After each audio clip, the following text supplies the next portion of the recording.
funny. Look how short his shorts are. It's like the Nike jogging shorts today. Yeah, well, they're from Zip.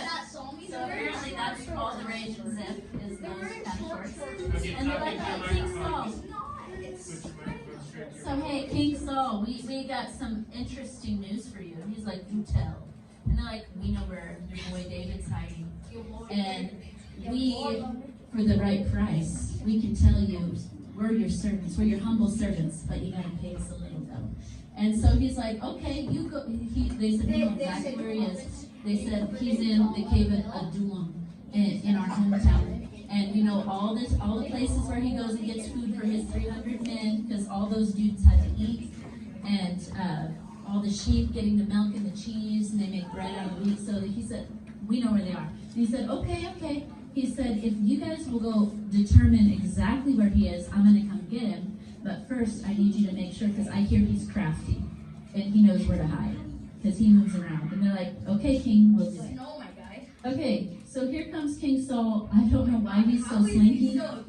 He's very tall. But here they come looking. So they go to Ziph, and they're like, okay, cave of Adullam. We know where he is. And so they're looking around, and it says he went with a bunch of dudes, a bunch of soldiers around this mountain, which, let's just pretend it's not a tiny mountain. It's far off in the distance. So it looks tiny. And it looks tiny. But so he and his men, they start circling, because you can see it, these are trees, these little lines. So that's how small they are compared to the mountain. He's on this side of the mountain, and David and his men, his 300 men, just happen to be on the other side. So they're like getting away from him on horses and stuff, and he and all his men are on the other side. Well, then a dude comes up to him and says, my king, my lord the king, there is a battle with the Philistines. They are attacking our city. You need to come home. And he's like, man, I really want to catch David, but I got to go home and protect Jerusalem, or protect my city. So he leaves and he stops chasing David. But then he decides, no, you know what? I still want to be the king. I'm angry. And so he goes back out and he starts searching for David again. And he finds himself in this cave. He got 3,000 soldiers to come look for David. He's like, this time I am not losing him. And so he has 300 soldiers with him. And he's looking all around. He's like, I'm done chasing this guy down. I'm finding him this time. He comes in here and he's like, can you guys give me a minute? And he goes deep into the cave. Raise your hand if you've ever been into a cave like Oregon Caves. Has anyone been to Oregon Caves before? I've seen them. Deep into it. Have you been in it, Mason? It's pretty cool, isn't it? Yeah. Even if you turn off a light, you can see Although it's really dark. A match will light up the whole cave because it's so dark and it's deep in the earth. Well, that's how this was. Really dark. Gavin, what are you gonna say?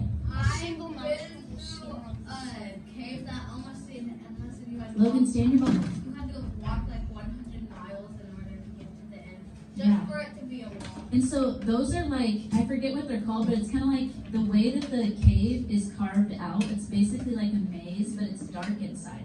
And so that's how David and his 300 men were able to hide from these 3,000 soldiers and King Saul. Well, King Saul found a private place. You know what he did? It says here in the Bible, he had to relieve himself. Do you know what that means? He had to go to the bathroom. And so let's just say he's off in this private part of the cave. And He found a secret passage. he's going number 2, you guys. Let's He's just not say he taking found. the lead. Let's just say he found And you know what? a trap door. Let's just say he found a trap door and went in to use the bathroom. No, he did not find a trapdoor, because this is how the whole story goes. This is the whole premise, which is the So meaning he's of going the number story. 2 behind a corner. So David is sneaking up behind him, and so I don't have a good image of him, obviously, going number 2, because that would be gross. But he's actually, in the olden days, they didn't have toilets that you could flush. They didn't have plumbing. They had to actually bury stuff like that in the dirt. And so even though he's the king, and he probably has soldiers and people to protect his life, because he's a high up, important man, he wanted some privacy. And so he's going number 2. And David comes up behind him in the cave. Army crawls up behind him, because he's searching to kill David. He's been trying to kill him this whole time. And David is that close to Saul. He could just take a knife and just, that way he wouldn't have to hide from him anymore. He's been running from him for years.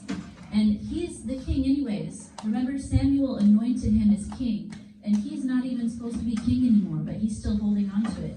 You know what he did? Instead of killing him, he cut the edge of, this is funny, because that's what Saul ripped Samuel's edge of his robe, but David cut the edge of Saul's robe to show him, this is how close to you I was. I could have killed you, and I chose not to. Wow. And so, after he's done going number 2, he leaves that private part of the cave. And when they leave the cave, they come back out into the wilderness, outside of the cave here. And David, actually, his men go, David, kill him now. He's been searching for your life to kill you and us. And David said, no, you guys, I cannot kill the Lord's anointed. Like it talks about in our verse. God chose him to be the king, and I'm not going to be the one to kill him, even though he's trying to kill me. And so, he walked out of the cave.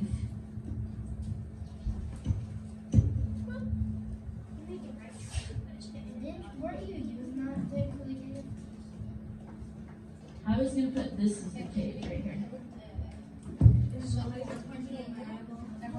So Saul comes out. This is just sand and rocks, because it's like a rocky terrain. So he comes out of the cave with his soldiers, and they start on their horses. They're leaving. And so David's men go out and tell him that you almost killed him. You had his neck.